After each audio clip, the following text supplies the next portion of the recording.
Hello everyone. Hello. Good evening everyone.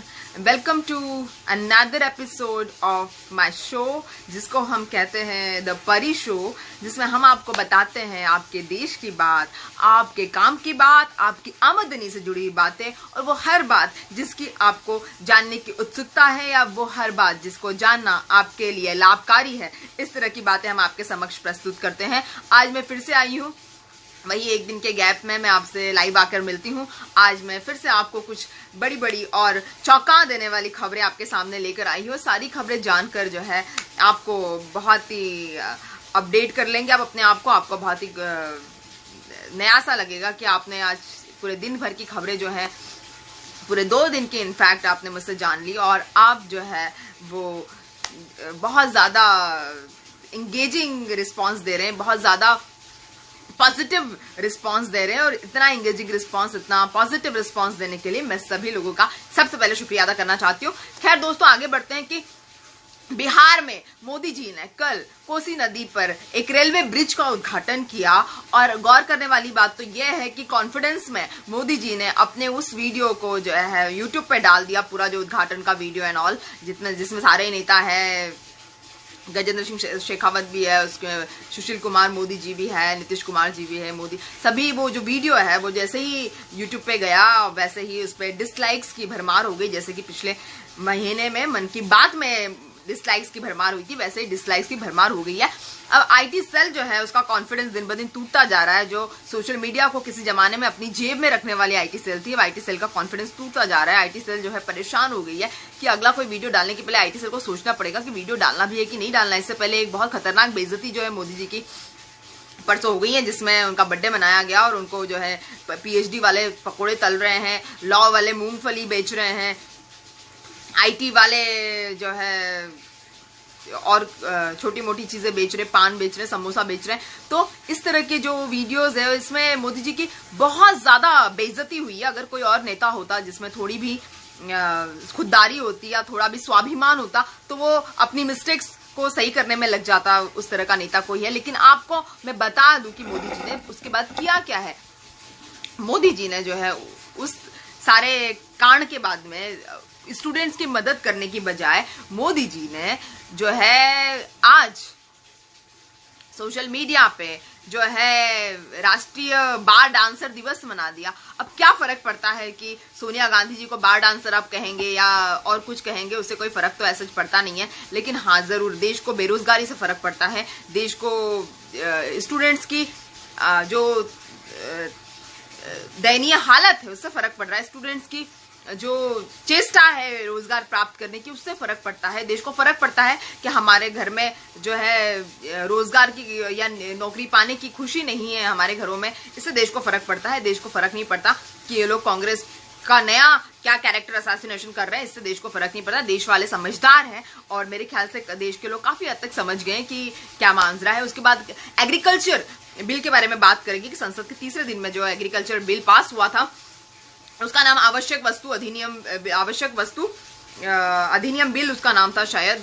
तो आवश्यक वस्तु अधिनियम बिल के पारित होने के बाद में जो है कृषि बिल पारित हुआ, और कृषि बिल के बाद में मूल्य आश्वासन कृषि सशक्तिकरण बिल पास हुआ। इस तरह के जो किसानों से रिलेटेड बिल थे, इनके पास होने पर बताया जा रहा है कि ऐसा करने से किसानों का माल जो है कोई भी जिसके पास आधार कार्ड है वो खरीद सकता है, लेकिन न्यूनतम समर्थन मूल्य की गारंटी सरकार देने को तैयार नहीं, क्योंकि सरकार जो है कृषकों को कॉर्पोरेट में लाना चाहती है और कृषकों पे एक तरह से कॉर्पोरेट रूल चलाना चाहती है, कॉर्पोरेट के हवाले कृषकों को कर देने चाहती है सरकार चाहती है कि जो मंडी में लोग बैठे हैं वो एक कॉर्पोरेट वाली प्रणाली अपना ले, कॉर्पोरेट वाली युक्ति अपना ले, और जिसमें किसानों के हित का ध्यान नहीं रखा जा रहा है, जिसमें आपको जानते हैं कि केंद्रीय मंत्री जो शिरोमणि अकाली दल से हैं हरसिमरत कौर, उन्होंने इस्तीफा दे दिया था। इसके बारे में मैंने आपको पूरा वीडियो बताया है। और दुष्यंत चौटाला जी की पार्टी पर भी, हरियाणा में जो पार्टी है उन पर भी काफी दबाव आ रहा है। हो सकता है दुष्यंत चौटाला जी भी अपना इस्तीफा देंगे। ऐसे किसान, पंजाब और हरियाणा के किसानों की तरफ से ऐसी जो है खबर निकल के आ रही है। अगर ऐसा होता है तो डेफिनेटली हरियाणा में बीजेपी सरकार से जो है समर्थन चला जाएगा। और जब समर्थन ही चला जाएगा तो बीजेपी सरकार हो सकता है हरियाणा में गिर भी जाए। जो जननायक जनता पार्टी है उसकी बात मैं कर रही हूँ, जो हरियाणा की पार्टी है, दुष्यंत सिंह चौटाला की बात। तो अगर दुष्यंत चौटाला जी अगर इस्तीफा दे देते हैं तो फिर बीजेपी की जो है सरकार गिरना हरियाणा में फिक्स है, तय है। ऐसी बातें सामने निकल के आ रही है। देखते हैं, समय ही बताएगा, वक्त बताएगा कि आखिर क्या होने वाला है। दुष्यंत चौटाला जी इस्तीफा देंगे या नहीं देंगे।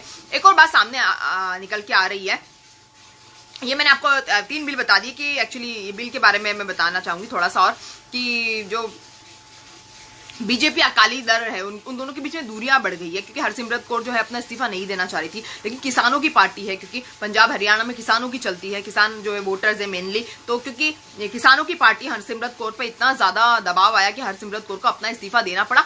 और एक किसान ने, जिसका नाम प्रीतम सिंह है, उसने प्रकाश सिंह बादल जो पूर्व मुख्यमंत्री है पंजाब के, उनके प्रकाश सिंह बादल के घर के सामने उस बंदे ने, प्रीतम सिंह ने जो है सल्फास खा के खुदकुशी कर दी। ये फ्राइडे की बात है, कल की बात है, सुबह की, जिसको लेके बहुत ज्यादा माहौल गरमाया है। इसलिए दुष्यंत सिंह चौटाला जो है उनके ऊपर भी प्रेशर बढ़ा है। जननायक पार्टी जो उनकी है, जननायक जनता पार्टी, उन पर भी प्रेशर पड़ा है। हो सकता है दुष्यंत सिंह चौटाला भी अपना इस्तीफा देंगे। सरकार जो है किसानों से मुनाफा अपनी जेब में डायरेक्ट नहीं ले पा रही है, अनऑर्गेनाइज सेक्टर में, क्योंकि किसान आते हैं। मैं पहले भी आपको बता चुकी कि सरकार जो है अनऑर्गेनाइज सेक्टर्स को पसंद नहीं करती है, और अनऑर्गेनाइज सेक्टर्स को जो है उससे मुनाफा सरकार अपनी जेब तक डायरेक्टली लाने में असमर्थ है। इसलिए हमारी ये बीजेपी सरकार जो है असंगठित क्षेत्रों पर डायरेक्ट हमला करती है, डायरेक्ट जो है हैमर करती है इनको, और डायरेक्ट जो है किसान हैम्पर हो रहे हैं इस बात से।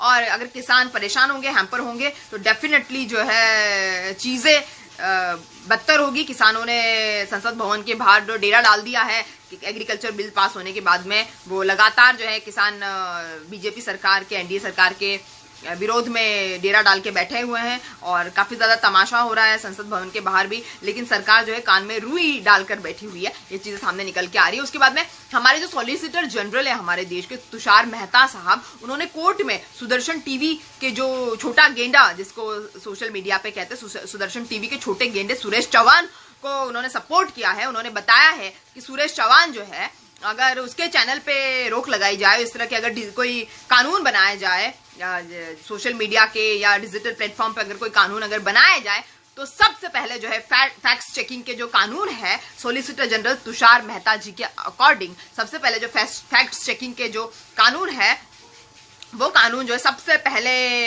डिजिटल प्लेटफॉर्म के लिए होना चाहिए। डिजिटल प्लेटफॉर्म में अगर हम लोग अवेयरनेस फैला रहे हैं तो ये भी बात सरकार को मुनासिब नहीं है, सरकार को पसंद नहीं है। तो सरकार जो है इसके खिलाफ भी आवाज उठाने के लिए अब तैयार है। मतलब सरकार ने पूरी तरह से गला काट जो है पत्रकारिता, सोशल मीडिया में भी जो है अपनी वाहवाही के झंडे गाड़ने की एक गला काट प्रतियोगिता शायद सरकार करने जा रही है। ऐसा आगे आने वाले दिनों पे हम लोगों को दिखेगा कि सरकार को सोशल मीडिया या डिजिटल प्लेटफॉर्म पर जो लोग अवेयरनेस फैला रहे हैं, जो लोग बुद्धिजीवी समाज है, जो लोगों से बात करते, जैसे मैं आपसे बात कर रही हूँ, इस तरह की चीजें सरकार को सामने समझ में नहीं आ रही है और सरकार जो है इसका पुरजोर विरोध करेगी। ऐसी तुषार मेहता साहब की बातों से चीजें निकल के सामने आ रही है, जिसमें बताया गया है कि सोशल मीडिया में जो भी इंडिपेंडेंट पत्रकार है, उन्होंने, जैसे अजीत अंजुम साहब ने कल कंगना रनावत की बैंड बजा दी और कंगना रनावत को कहा कि तुम अगर छतरानी हो और तुम्हें अगर देश के लिए कुछ करने का शौक है तो तुम एक काम करो कि तुम मनाली से सीधे ही पैंगोंग लेक चली जाओ, वहां पर जाके अपनी जान दे दो, क्योंकि देश के लिए जान देने वालों की कमी चल रही है।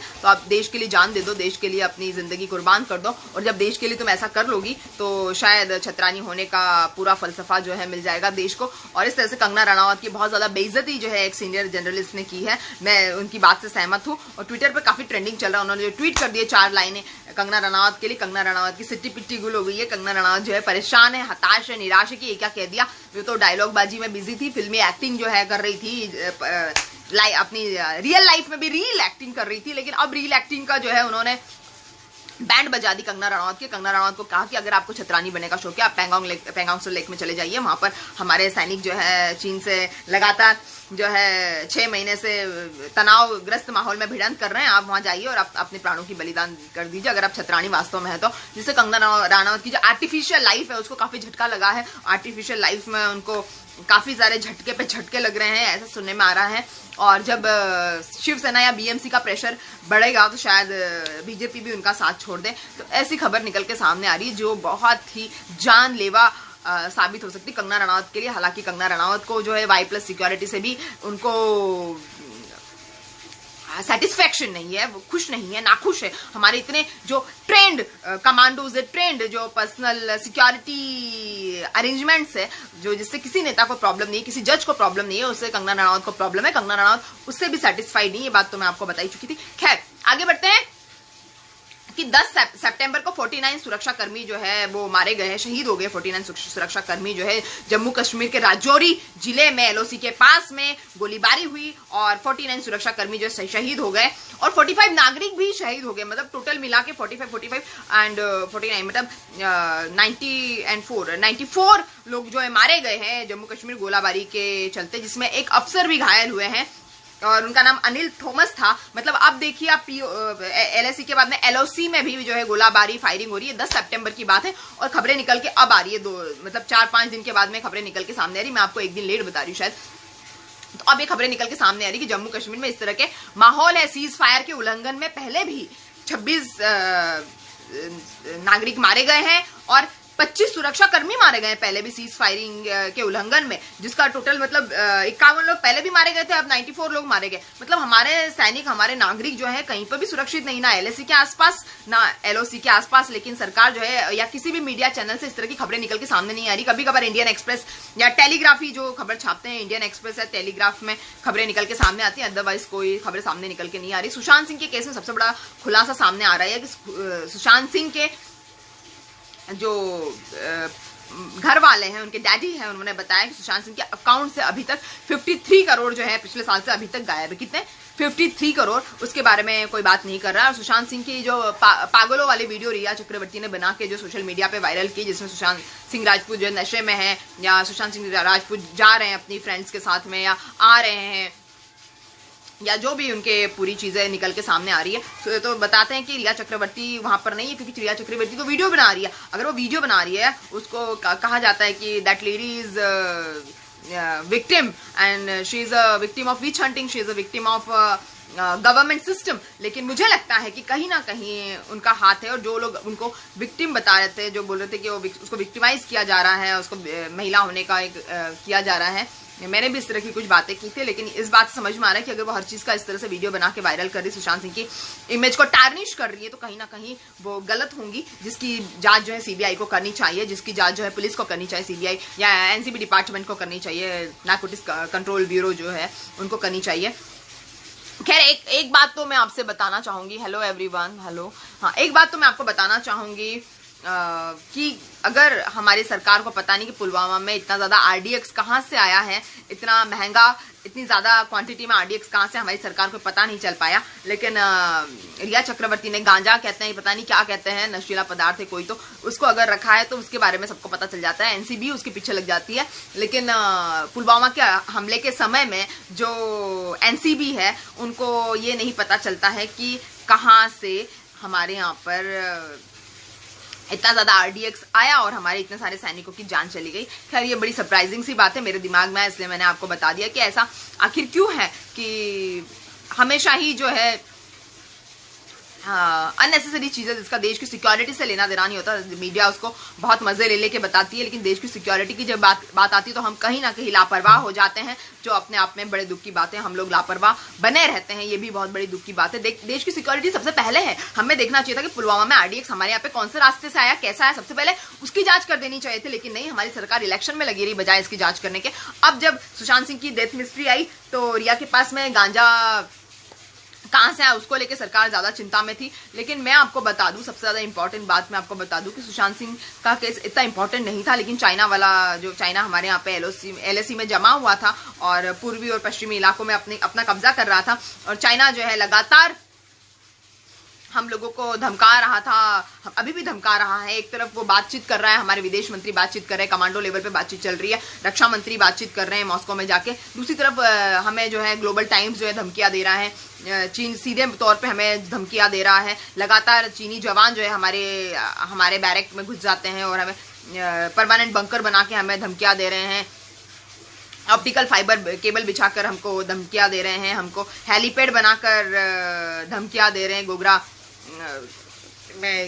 गोगरा हॉट स्प्रिंग में। तो इस तरह से जो चीजें निकल के सामने आ रही है कि चीन हमको लगातार धमका रहा है और हम जो उसकी धमकी को गवारा कर रहे हैं, हम लोग जो है धमकी को नजरअंदाज कर रहे हैं कहीं ना कहीं पर, जो अपने आप में बहुत ही गलत बात है। धमकी को नजरअंदाज हमें नहीं करना चाहिए था। हमारी देश की सिक्योरिटी सबसे पहले है। फॉरगेट अबाउट सुशांत सिंह का केस, फॉरगेट अबाउट रिया चक्रवर्ती का केस, कंगना रनावत का क्या हो रहा है। कंगना रनावत की तरह ऐसे बहुत सारे लोगों के घर जो है, कपिल शर्मा है और बहुत सारे लोगों के घर इसके पहले भी गिरा दिए गए हैं। मैंने आपको शत्रुघ्न सिन्हा जो पुराने एक हीरो है उनकी भी बात मैंने आपको बताई थी, उनके घर का नाम भी रामायण था। कपिल शर्मा का जो है ऑफिस नहीं बनाने देने के लिए उनको काफी परेशान किया गया ताकि उनका ऑफिस ना बन पाए। इस तरह की खबरें पहले भी सामने आई है, जिसको लेके हमारी सरकार, जिसको लेके जो भी सरकार थी उस समय, वो भी जो है एक पट्टी लगा के बैठ गई थी। लेकिन कंगना रनावत की बात आती है तो सब लोग जो है एक्टिव हो जाते हैं और ये चीज जो है समझ के बाहर है। आप लोगों को भी समझना चाहिए, क्योंकि जब आपके देश में बेरोजगारी है, जब आपका देश तकलीफ से गुजर रहा है, तो कोई भी कंगना रनावत आपकी जिंदगी को नहीं बचा सकती है। आपका देश के लिए झुकाव लगाव, आपका अपने देश के लिए डेडिकेशन जो है, अपने देश के लिए जो आपका अवेयरनेस है, आपके देश के लिए जो आपकी सबसे ज्यादा इंपॉर्टेंट बात मैं आपके देश के लिए जो आप अवेयरनेस आपने रखी है, आपके देश की सिक्योरिटी के लिए जो अवेयरनेस है, वही सरकार के, वही जनता के काम आ सकती है। ये चीज शायद सरकार समझे ना, लेकिन मैं आपको बता दूं कि ये बहुत इंपॉर्टेंट है कि हम लोगों को देश की सिक्योरिटी, देश की सुरक्षा के लिए पहले सोचना चाहिए, बजाय किसी केस में पर्सनली इन्वॉल्व होने के और मजे ले लेके केस सुनने के। खैर, सुशांत सिंह वाले मामले मैंने आपको बता दिया, 53 करोड़ का जो है गफला है, जिसके बारे में उनके मम्मी डैडी ने बताया है। उनके डैडी, मम्मी तो उनकी नहीं है, डैडी और उनकी बहनों ने बताया है, चीजें निकल के सामने आ रही है।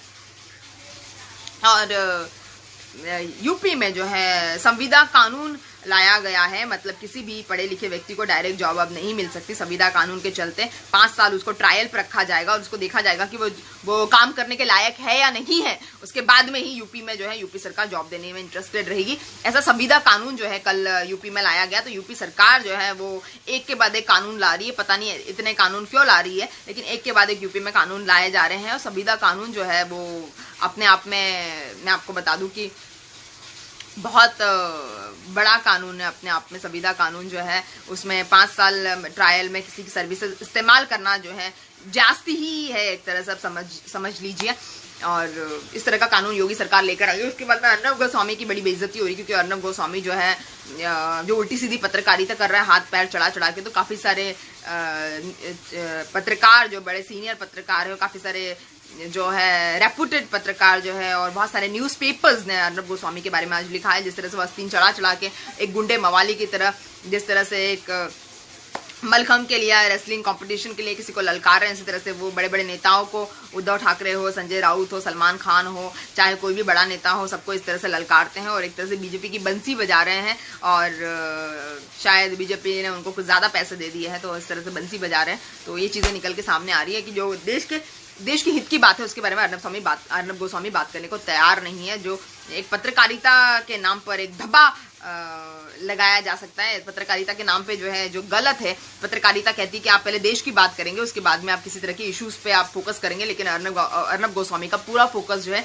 देश हित में ना होकर लोक हित में है। पता नहीं किसका हित कर रहे हैं, वो भगवान ही जानता है। उसके बाद में मैं आप देखूंगी हिंदू महासभा के चीफ जो चक्रपाणी जी है, उन्होंने बताया कि राष्ट्रपति भवन के अंदर जो तारीखी गार्डन है उनका नाम बदल के डॉक्टर राजेंद्र प्रसाद गार्डन रख देना चाहिए। मैं आपको बता दूं कि राष्ट्रपति भवन में एक मुगल गार्डन है जिसका नाम तारीखी गार्डन है और तारीखी गार्डन का नाम जो है बदलने की बात की जा रही। तारीखी गार्डन का नाम जो है वो राजेंद्र प्रसाद के नाम पे रखा जाना चाहिए। इसको लेकर चक्रपाणी जो हिंदू महासभा के चीफ है उनकी दरखास्त है। और हिंदू लोग हमेशा ही कुछ ना कुछ चेंज करा के हिंदू अटेंशन लेना चाहते हैं, हिंदुत्व का, राष्ट्रवाद का अटेंशन लेना चाहते हैं। और मुगल म्यूजियम का जो नाम है वो तो मैंने आपको बता ही दिया कि छत्रपति शिवाजी नाम रखा जाएगा मुगल म्यूजियम का, जो आगरा में बन रहा है। योगी जी ने अनाउंसमेंट कर दिया उसके बारे में। और मैं आपको बता दूं कि मुगल म्यूजियम जो है वो अच्छा नाम था, क्योंकि मुगलों की जो धरोहर है वो हमारे देश के टूरिस्ट स्पॉटों में से एक है। लेकिन अब क्या करें, जब योगी जी ने छत्रपति शिवाजी जो मुगलों के सबसे बड़े दुश्मन कहे जाते हैं उनके नाम पे जो है उन्होंने नाम रखने की सोच ली है। मुगल म्यूजियम का नाम छत्रपति शिवाजी म्यूजियम नाम होगा। और चक्रपाणी साहब जो है वो अमित शाह और मोदी जी से दोनों से मिलकर ये बात कर रहे हैं कि डॉक्टर राजेंद्र प्रसाद गार्डन का नाम होना चाहिए जो राष्ट्रपति भवन के अंदर है। तो देखते हैं, क्योंकि डॉक्टर राजेंद्र प्रसाद हमारे देश के पहले राष्ट्रपति थे, तो खैर ये चीज निकल के सामने आ रही है। उसके बाद में जो योगी जी जो हिंदुत्व की राजनीति कर रहे हैं पूरे देश में, पूरी दुनिया में जो है इस बात के बारे में उनकी जो खिल्ली उड़ाई जा रही है। बताया जा रहा है कि योगी जी को इस तरह से बात नहीं करना चाहिए थी, क्योंकि वो एक धर्मनिरपेक्ष स्टेट के सीएम हैं, उनको इस तरह की बातें नहीं करनी चाहिए थी। अगर मुगलों के नाम पर अगर देश में इस तरह से नाम चेंज किए जाएंगे तो जरूर ये देश के इतिहास की अवमानना होगी, देश के इतिहास की बेइज्जती होगी अगर, क्योंकि मुगल जो हमारे इतिहास का एक अभिन्न हिस्सा है। और इस तरह से कभी भी मुगलों का नाम जो है चेंज नहीं किया जाना चाहिए, मुगल गार्डन का नाम चेंज नहीं किया जाना चाहिए, या मुगल म्यूजियम का नाम चेंज करके छत्रपति शिवाजी नहीं रखना चाहिए। मैं आपको बता दूं दोस्तों कि जो अकबर थे, जो शहनशाह अकबर, जो सबसे फेमस मुगल एम्परर थे, जो एक 11 साल की उम्र में या 12 साल की उम्र में एम्परर बन गए थे। 9 साल की उम्र में उन्होंने अपने पिता हुमायूं को खो दिया था। उनके बारे में मैं आपको बता दूं कि उन्होंने हमेशा ही हिंदू धर्म को सपोर्ट किया है, वो हिंदू ही थे, क्योंकि उन्होंने हमेशा अपनी जो पूजा पाठ जो वो करते थे, मुस्लिम होने के बावजूद भी वो जो है पूरब से करते थे, जबकि मक्का मदीना तो पश्चिम में है। और ये बात निकल के सामने आती है कि उनसे जो मौलाना थे, उनके दरबार के जो मौलाना थे, जो मुस्लिम धर्म के जो कर्ता धर्ता, जो मुस्लिम धर्म के सर्वोच्च अधिकारी लोग थे उनके दरबार में, हालांकि उनके दरबार में हिंदू ज्यादा थे उनके राजा, लेकिन उन एम्परर के राजा जो अकबर थे, शहनशाह अकबर जिनको हम कहेंगे, उनके यहाँ राजा बीरबल, राजा तानसेन, राजा टोडरमल, राजा भगवंत दास, सभी उनके यहाँ पर हिंदू उनके प्रतिनिधि थे जो उनका बहुत अच्छा काम करते थे। और बीरबल की मृत्यु पे वो इतने दुखी हो गए कि उन्होंने खाना पीना सब त्याग दिया था, इतना ज्यादा बीरबल से प्यार करते थे। उसके बाद में तानसेन की मृत्यु पे उन्होंने बताया कि it is the death of melody. इस तरह से वो बहुत ज्यादा जो है हिंदू समर्थक थे। उन्होंने जो है, अगर हम लोग देखेंगे इतिहास में देखेंगे और इतिहास की अगर व्याख्या करेंगे तो सबसे ज्यादा जो व्याख्यात्मक इतिहास रहा है मुगल काल का रहा है। सिर्फ औरंगजेब के एकमात्र से इतिहास नहीं बनता है। हमारे जो अशफाक उल्लाह खान थे या अब्दुल गफ्फार खान थे, ये भी हमारे स्वतंत्रता सेनानी थे, और इन लोगों के नेतृत्व की वजह से आज हमको स्वतंत्रता मिली, जो कि मुस्लिम थे। तो इस तरह से जो वो छोटी और संकीर्ण सोच जो है वो नहीं होनी चाहिए। अगर अकबर बादशाह के बारे में मैं आपको बताऊं, हाथ में हमेशा कलावा पहनते थे। जो हम कभी किसी मंदिर में चढ़ावे में जाते तो हमें कलावा पहना दिया जाता है, कलावा पहना करते थे। वो सूरज को अर्घ देते थे, मतलब वो अपने जो है राजभवन से खड़े होके, जो उनका राजभवन था वहां से खड़े होके सूर्य को emperor Akbar used to worship rising sun, सूरज को अर्ध चढ़ाना बोलते हैं, अर्ध दिया करते थे। और अग्नि के सामने जो है वो साष्टांग दंडवत करते थे। जो हम यज्ञों में अग्नि जलाते हैं, अग्नि के सामने साष्टांग दंडवत किया करते थे। रोशनी, जैसे हम हमारे घर में शाम को रोशनी जलाते हैं, नमस्कार करते हैं हिंदू धर्म में, वैसे उसी तरह से जब दरबार में रोशनी जलती थी तो राजा अकबर उसको नमस्कार करते थे। और जैन धर्म को भी बहुत मानते थे। उन्होंने दीन इलाही धर्म की स्थापना की थी, जिसमें हिंदू मुस्लिम का कोई लेना देना नहीं था, और सभी लोगों की मदद के लिए उन्होंने दीन इलाही धर्म का जो प्रचार किया था, जिसमें बीरबल उनके पहले शिष्य बने थे। उन्होंने विधवा सती प्रथा पर रोक लगा दी थी उन्होंने, और बाल विवाह पर भी रोक लगाई थी। मतलब महिलाओं के लिए वो बहुत ज्यादा सहिष्णु थे, बहुत ज्यादा संवेदनशील थे। उन्होंने मांस भक्षण पर भी रोक लगा दी थी, गौ हत्या पे रोक लगा दी थी, जैसे हमारे हिंदू धर्मों में माना जाता है। जो हमारे हिंदू ज्यादा रिलीजियस पुजारी लोग हैं, जो इस तरह से वो लोग मानते हैं, इस तरह की चीजें जो है राजा एम्परर अकबर जो है महाराजा अकबर जो है उस समय से प्रैक्टिस करते आ रहे हैं हिंदू धर्म की।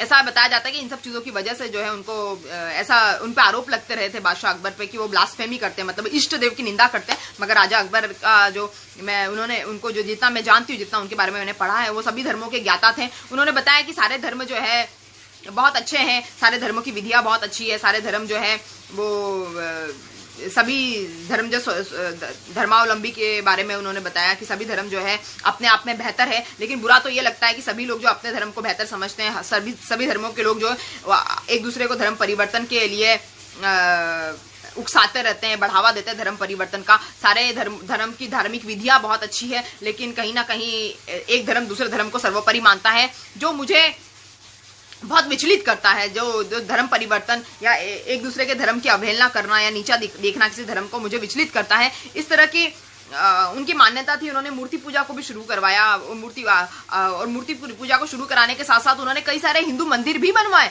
और बीरबल उनकी पूरी तरह समर्थक थे इस बात में। और वो हमेशा जो है कभी उन्होंने कॉन्डासेंडिंग रिमार्क्स नहीं किए किसी धर्म के लिए, चाहे वो हिंदू धर्म हो, चाहे जैन धर्म हो, चाहे क्रिश्चियन हो, किसी भी धर्म के लिए उन्होंने कॉन्डासेंडिंग रिमार्क्स नहीं किए। और हमेशा मुस्लिम धर्म को भी उन्होंने बहुत रिगार्ड किया, और सभी धर्मों के उन्होंने रिगार्ड किया। उन्होंने बताया कि सभी धर्म की धार्मिक विधियां जो है उसमें वो रुचि रखते हैं और सीखने की कोशिश करते हैं सभी धर्मों के, और वो सभी धर्मों को पढ़ते थे और सभी धर्मों के ज्ञाता थे। अगर ऐसा है तो मुगल म्यूजियम नाम रखना गलत नहीं है। अगर थोड़ा सा मोदी जी स्टडी कर लेते तो शायद बहुत अच्छा होता, बहुत बेहतर रिजल्ट निकल के आते। लेकिन मोदी जी की मर्जी, अगर उनको नहीं स्टडी करना है तो कम से कम वो इस तरह से नहीं करते कि मुगल म्यूजियम का नाम जो है वो पूरी तरह से चेंज कर देते हैं। और मुगल म्यूजियम का नाम उन्होंने पूरी तरह से चेंज करने का घोषणा कर दी है। और चक्रपाणी जी को भी पता नहीं क्या हो गया, हिंदुत्व के नाम पे जो राजनीति करने वाले लोग हैं उनको कभी जो है प्रिंसिपल्स या स्कॉलर्स समझ में नहीं आएंगे। तो शायद यही चीज़ है जो बहुत दुख की बात है हमारे देश में। हमारा देश धर्मनिरपेक्ष था। जब हमारा देश आज़ाद हुआ तो हिंदू मुस्लिम दोनों के एफर्ट से हमारा देश आज़ाद हुआ था। तो हिंदू मुस्लिम करना जो है बिल्कुल गलत है। यूएपीए मुस्लिमों पर लगा देना गलत है, एनएसए मुस्लिमों पे लगा देना गलत है। मैं आप लोगों के विचार इस पे चाहूंगी, आप प्लीज कमेंट बॉक्स में मुझे अपने विचार बताइएगा। आप लोगों के सवालों का मुझे जवाब देने में बहुत खुशी होगी। मैं चाहती हूँ कि आप लोग मुझसे सवाल पूछे कमेंट बॉक्स में, और मैसेंजर पे भी आप सवाल पूछ सकते हैं। आप प्लीज मुझसे सवाल पूछिए और मैं आपके सवालों का जवाब देने में अपनी खुशकिस्मती समझूंगी। I feel fortunate enough to answer all the questions you guys have asked me so far. चलिए, उसके बाद शिवराज सिंह चौहान की चुनावी सभा में जो है रायसेन जिले में जब हुई थी परसों के दिन, रायसेन जिले के झांसी में उनकी चुनावी सभा हुई थी। उनकी चुनावी सभा में बहुत ज्यादा नारेबाजी हुई, जिसमें पुलिस ने कई सारे नौजवानों को गिरफ्तार कर दिया। हालांकि शाम को छोड़ दिया, लेकिन पुलिस ने कई सारे नौजवानों को गिरफ्तार कर लिया गया था, क्योंकि नौजवान जो है अपने सीने पे और अपनी पतलूनों पे लिख रहे थे कि बंद करो मतदान, बिक जाते हैं श्रीमान। नारेबाजी करने वाले जो है बताते रायसेन जिले के झांसी से ही थे, क्योंकि बिक जाते श्रीमान से आपका मतलब पता है आपको कि क्या है, और बंद करो मतदान से भी आपका मतलब आप जान सकते हैं क्या है। तो लोगों ने बहुत ज्यादा नारेबाजी की कि बंद करिए, बंद कीजिए, बंद कीजिए मतदान क्योंकि बिक जाते हैं श्रीमान, और बंद कीजिए प्रचार, बिक जाते हैं श्रीमान। इस तरह के नारे जो है लगे, जिसमें पुलिस द्वारा काफी डंडे वंडे भी चलाए गए, और दंडों के बाद में जो है पुलिस ने बताया कि शाम को लोगों को छोड़ दिया गया। लेकिन इस तरह की नारेबाजी जहां शिवराज सिंह चौहान जा रहे हैं वहां पर हो रही है, तो बीजेपी के लिए कुछ अच्छे सिग्नल नजर नहीं आ रहे हैं। लेकिन फिर भी बीजेपी जो है एक बहुत ही बड़ी अमीर पार्टी है, अमीरों के लिए कुछ भी इम्पॉसिबल नहीं होता। तो देखते हैं कि क्या होता है। वैसे शशिकांत दास जो है हमारे आरबीआई के गवर्नर, उन्होंने बताया कि देश की अर्थव्यवस्था को उभरने में बहुत टाइम लगेगा, क्योंकि जिस हिसाब से हमारी अर्थव्यवस्था है देश की, उसको उभारा नहीं जा सकता है। हमारे देश की अर्थव्यवस्था जो है बहुत बुरे शेप में है। लेकिन अर्नब गोस्वामी और बहुत सारे हमारे पत्रकार जो है, वो जो मेन स्ट्रीम मीडिया को आप मत देखिए, मैं आपको बार बार कहती हूँ, मेन स्ट्रीम मीडिया मत देखिए, टीवी मत देखिए। जितने हमारे पत्रकार है, सारे पत्रकार जो है वो कोई भी इस तरह की खबरें दिखाने के लिए तैयार नहीं। जबकि आरबीआई के गवर्नर शशिकांत दास खुद कह रहे हैं कि अर्थव्यवस्था शेप में लाना मुश्किल ही नहीं, नामुमकिन लग रहा है। और क्योंकि कोरोना के मामले भी हमारे देश में बढ़ते जा रहे हैं, कोरोना के मामले जो है हमारे देश में 53-54 लाख के आसपास पहुंच गया है, तो जो कि बहुत बड़ा मामला है। आई होप कि हम अमेरिका को पीछे ना करें। हमने ब्राजील को पीछे कर दिया है, और हम अमेरिका को पीछे ना करें इस मामले में तो बेहतर है। तो मैं आपको बताना चाहूंगी कि हमारे देश में जो है बहुत ज्यादा जो अर्नब गोस्वामी चिल्लाने वाली, जो उसके पास में चिल्लाने की मशीन का इस्तेमाल कर रहा है। बहुत सारे लोग बहुत सारी उल्टी पुल्टी हरकतें कर रहे हैं, लेकिन आप लोगों को सिर्फ देश हित के बारे में सोचना है। किसी भी पत्रकार को या किसी भी इंसान को निजी तौर पे सपोर्ट करना आपका काम नहीं है। आपका काम बुद्धिजीवी बनना है, आपका काम अपने दिमाग का इस्तेमाल करना है, अपने देश के बारे में सोचना है। क्योंकि अगर आज से 74 साल पहले अगर हमारे देश के लोगों ने देश के बारे में नहीं सोचा होता तो आज शायद हम आज़ादी की हवा में सांस नहीं ले रहे होते। हमने शायद अंग्रेजों के जुल्मों को ही अपना भाग्य समझ लिया था, और हम अंग्रेजों को जुल्मों को ही अपनी जिंदगी समझते थे। लेकिन हमारे यहाँ पर गांधी जी जैसे लोग आए, हमारे यहाँ पे बहुत सारे भगत सिंह जैसे लोग आए, लोकमान्य तिलक जैसे लोग आए, जिन्होंने हमें बताया कि आज़ादी क्या होती है, आज़ादी की परिभाषा समझाई। आज हमारा देश वही डगर वापस लिए जा रहा है जिस तरह से हमारे नेता फूट डालो राजनीति करो के नारे पर है। हमें लगता है कि हमें हमारे देश को युवा नेताओं की आवश्यकता है, हमारे देश को युवा सोच की आवश्यकता है, फ्रेश विचारों की आवश्यकता है, स्वच्छंद विचारों की आवश्यकता है। हम लोगों को आगे बढ़ने की आवश्यकता है बजाय कि नेताओं की चमचागिरी करने के। तो मैं आपको बोलूंगी आप टेलीविजन मत देखिए, मेरे वीडियो को ज्यादा से ज्यादा मात्रा में शेयर कीजिए। आप मेरा यूट्यूब चैनल भी सब्सक्राइब कर सकते हैं, जिसमें आप परी टॉक्स टू देश की जनता लिख के सब्सक्राइब बटन पे क्लिक करिए, और ऑल पे घंटी के बटन में जाकर ऑल पे क्लिक कर दीजिए, जिससे आप सारे ही वीडियो देख सकते हैं।